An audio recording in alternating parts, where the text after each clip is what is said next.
오늘 사랑 세 번째 말씀입니다. 사랑은 이라는 제목으로 은혜 함께 나누기를 원합니다. 신앙인들이 흔히 갖는 오해와 편견이 있습니다. 모름지기 기독교인이라 하면 무언가 초월적이고 영적인 것에 관심을 더 갖고 이야기해야 한다고 생각하는 거지요.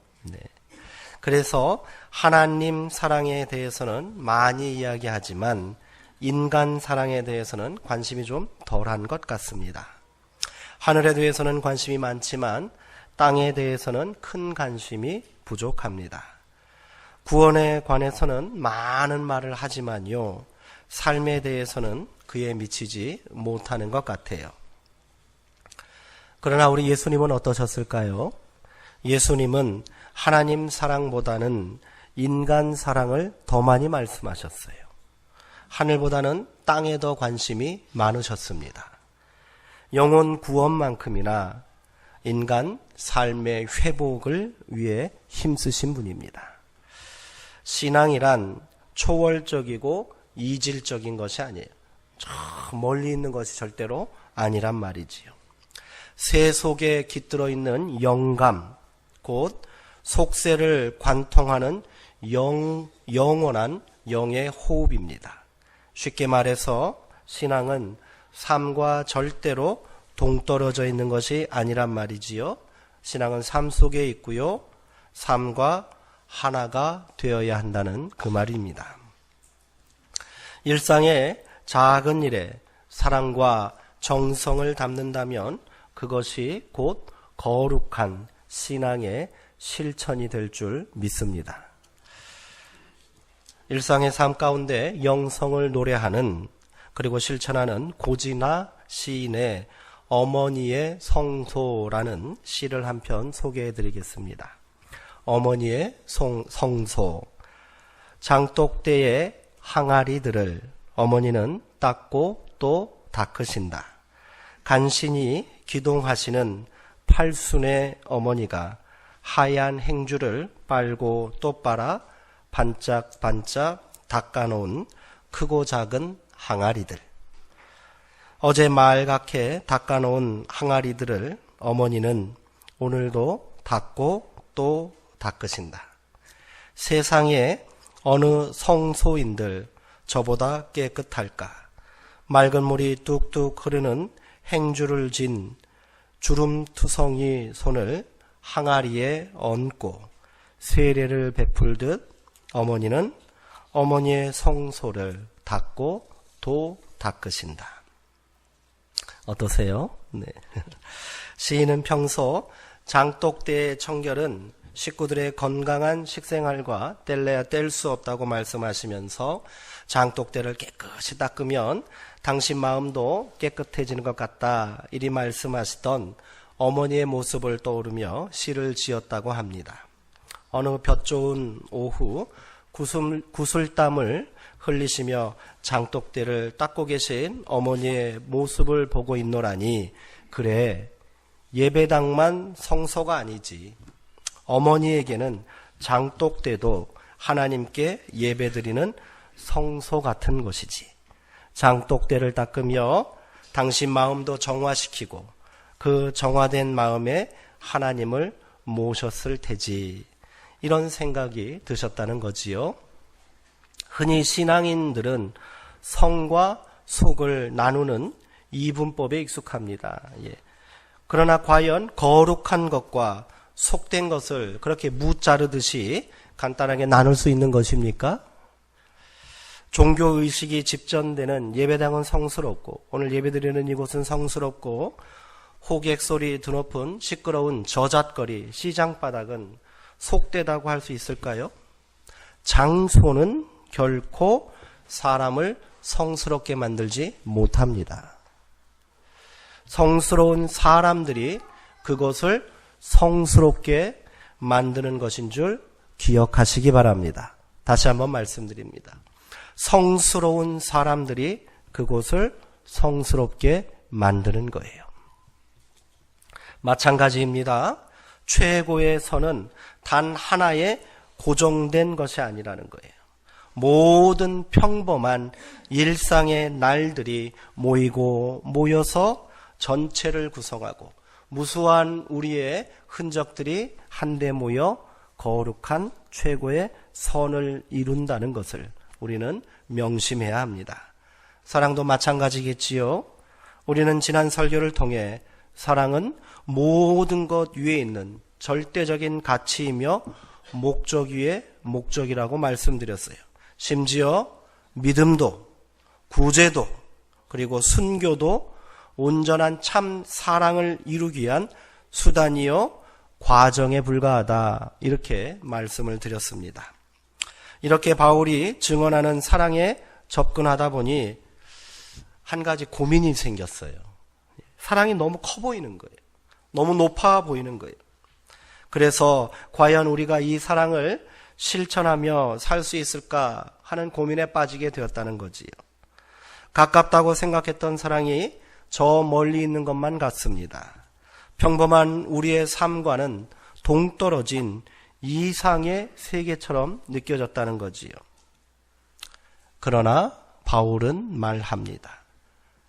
지극히 평범한 일상 가운데 행해지는 상식적이고 작은 실천 하나하나가 바로 사랑이라고 말하고 있습니다.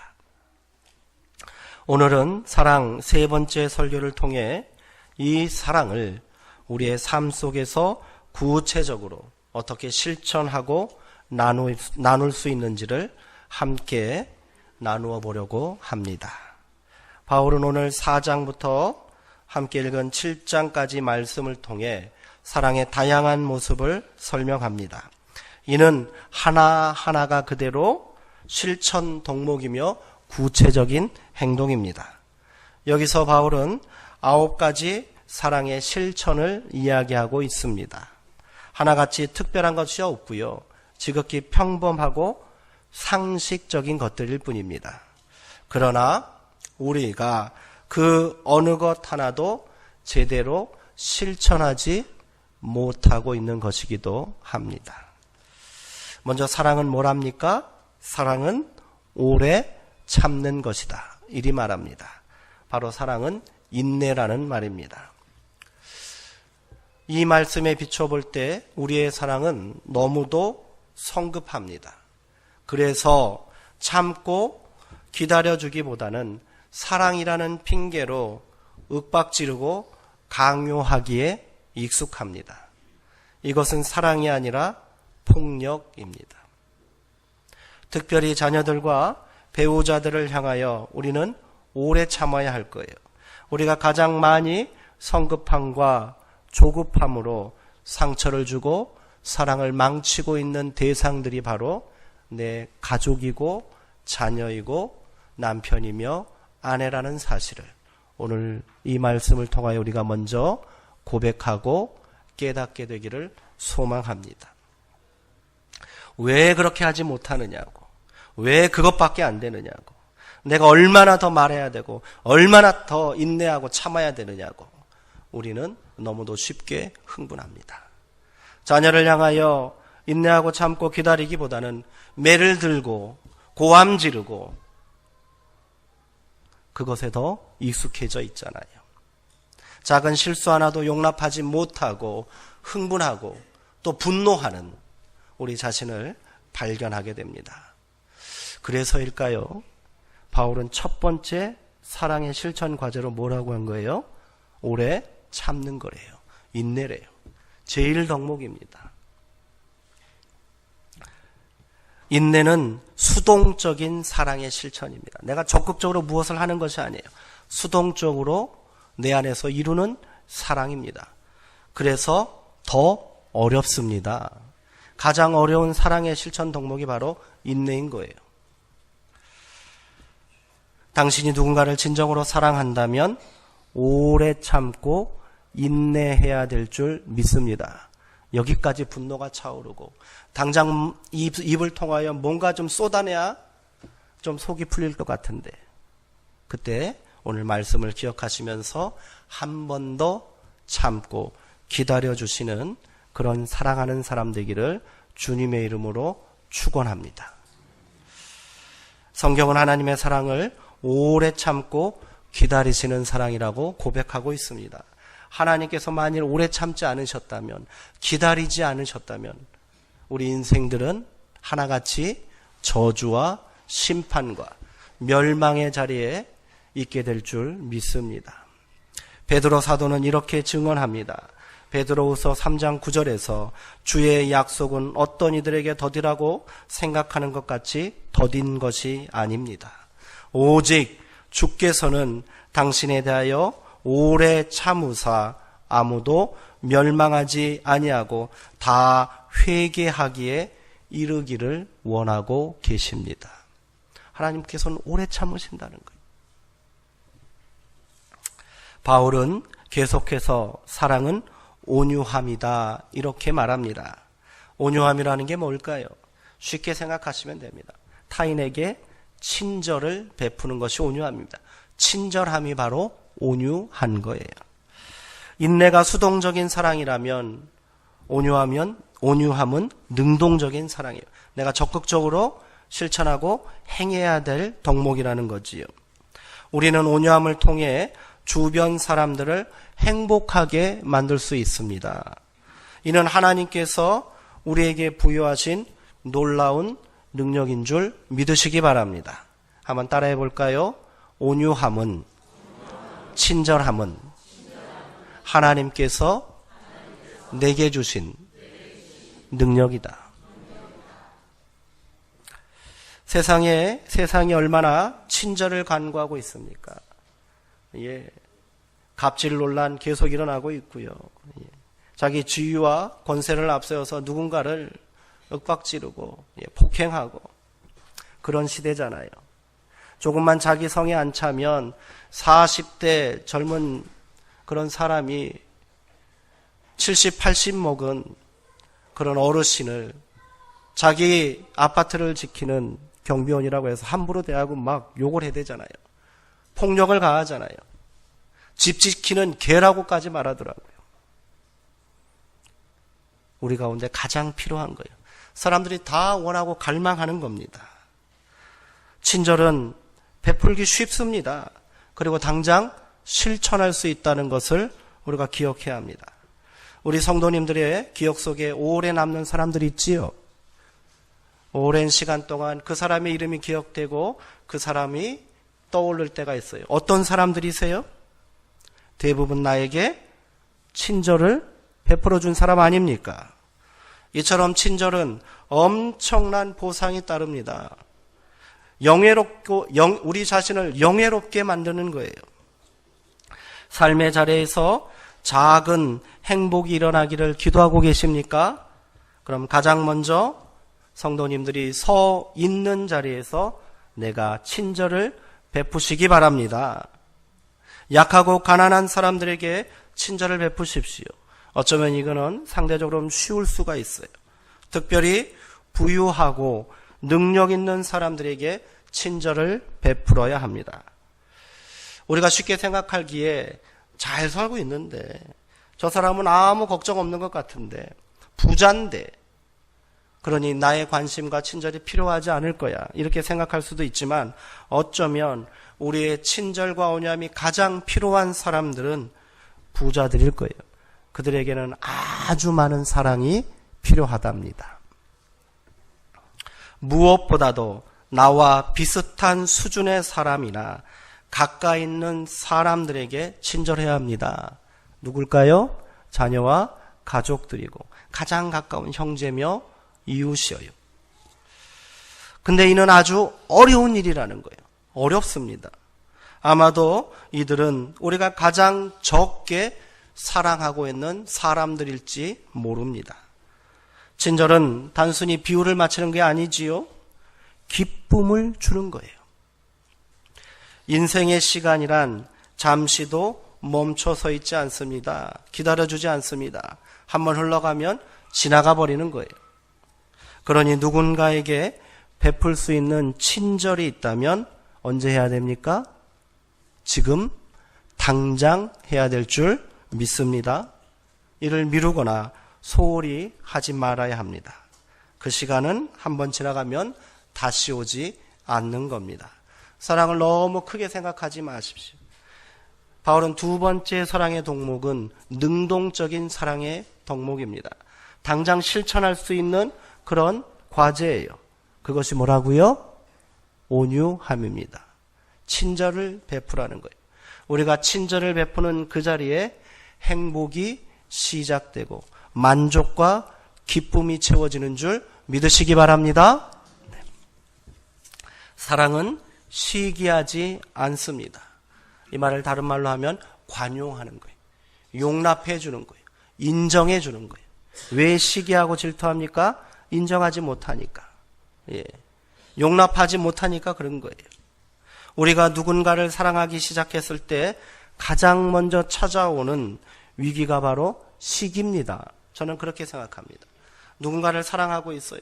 그리고 그들에게 사랑을 베풀었는데 우리 가운데 시기심이 발동하는 거예요. 내가 사랑을 베풀고 있는 대상에게 또 다른 사랑이 찾아왔습니다. 그가 내 사랑이 아닌 그 사람의 사랑에 더 관심을 가지고 마음을 내어주는 것을 보면 우리는 참을 수 없습니다. 그렇게 우리의 사랑은 너무도 쉽게 천박한 질투로 변해버리고 말더라고요. 시기와 질투가 시작되면 애초에 사랑했던 대상도 미워지고요. 원망스럽게 느껴지게 됩니다. 사랑은 경쟁하는 게 아닙니다. 절대로 비교의 대상이 되어서도 안 되는 거지요. 이는 연인 사이의 문제만이 아닙니다. TV 드라마 연속극에 나오는 이야기만이 아니라는 거예요.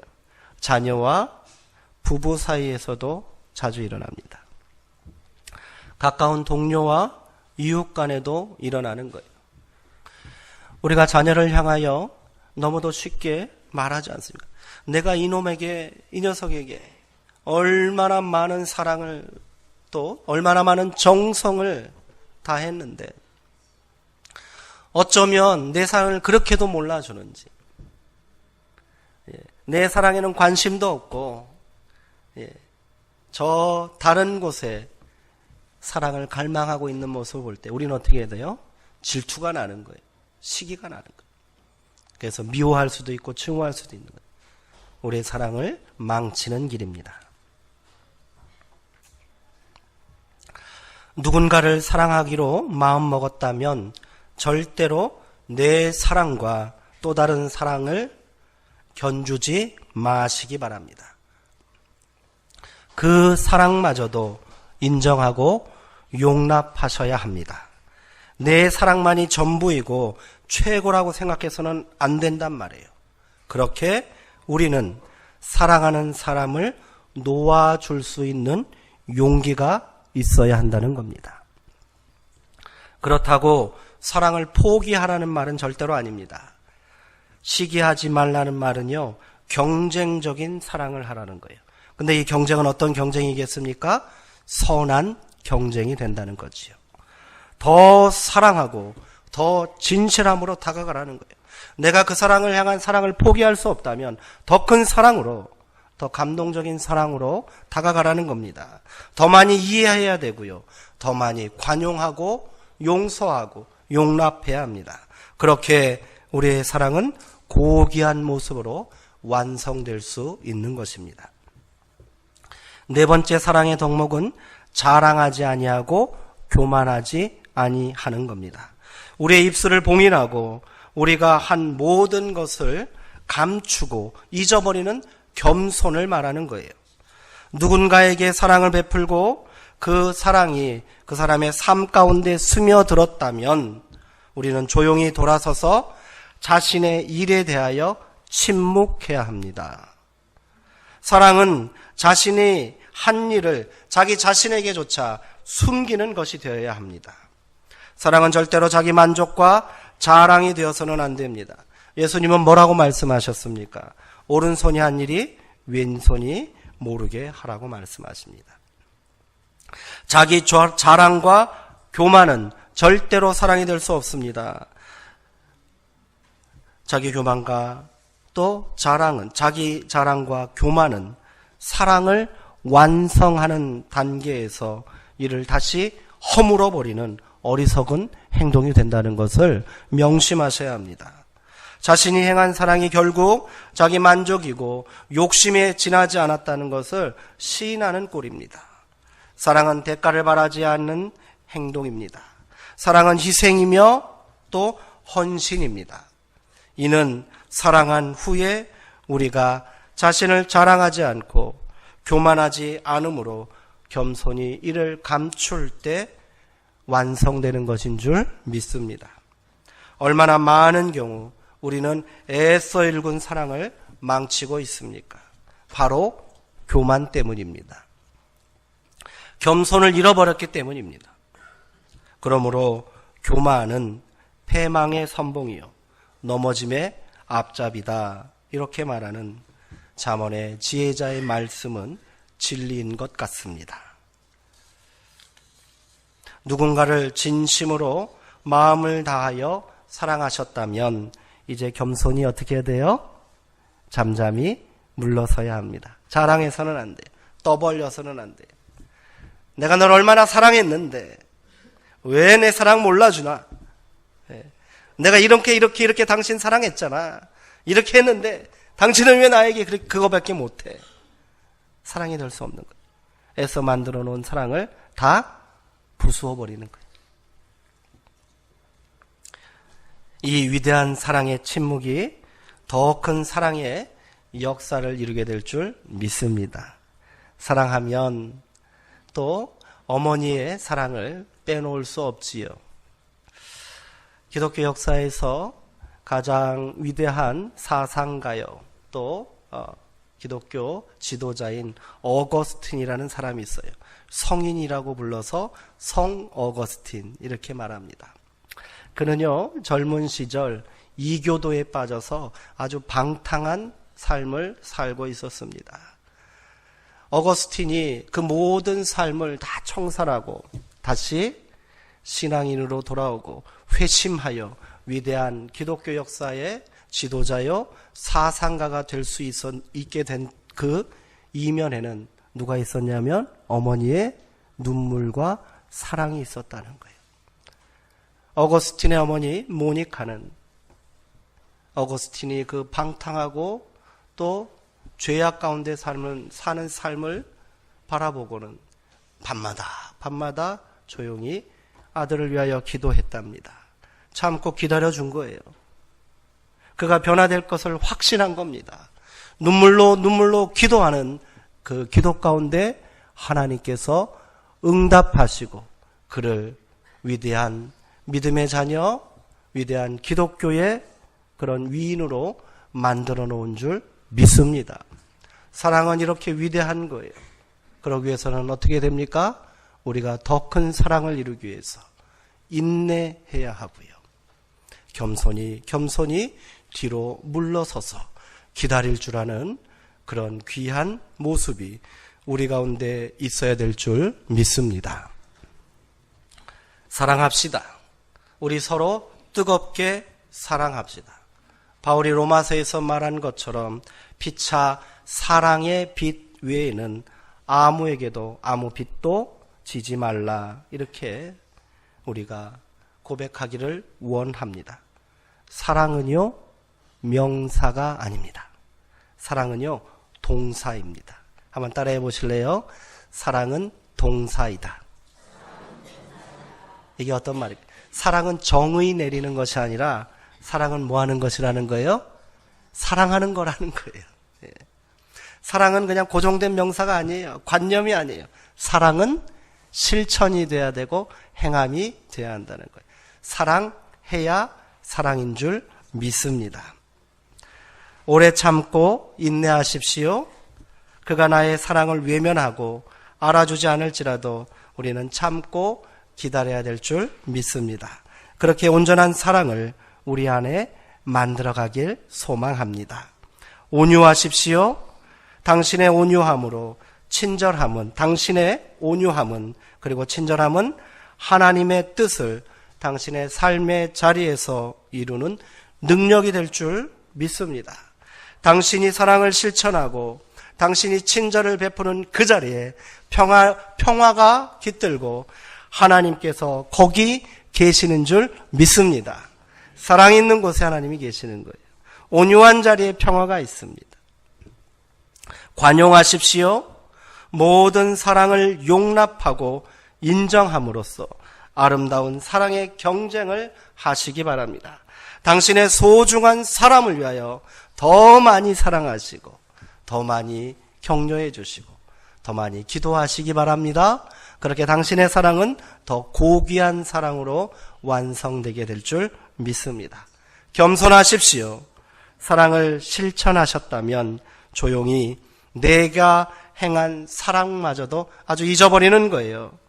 그리고 또 다른 사랑을 시작하시기 바랍니다. 그렇게 자신을 감추고 드러내지 않을 때 우리의 사랑은 진실이 되고 우리의 사랑은 감동이 될 줄 믿습니다. 우리 다시 가슴에 손을 얹고 기도 한번 해볼까요? 네. 예수 마음 기도예요. 한번 해보셨어요? 집에서? 네. 자주 한번 해보세요. 굉장히 좋은 기도문입니다. 예수님의 사랑이 내 안에 있습니다. 다시 한번 해볼까요? 예수님의 사랑이 내 안에 있습니다. 내가 그 사랑을 실천하며 살게 하옵소서. 내가 그 사랑을 실천하며 살게 하옵소서. 기도하겠습니다.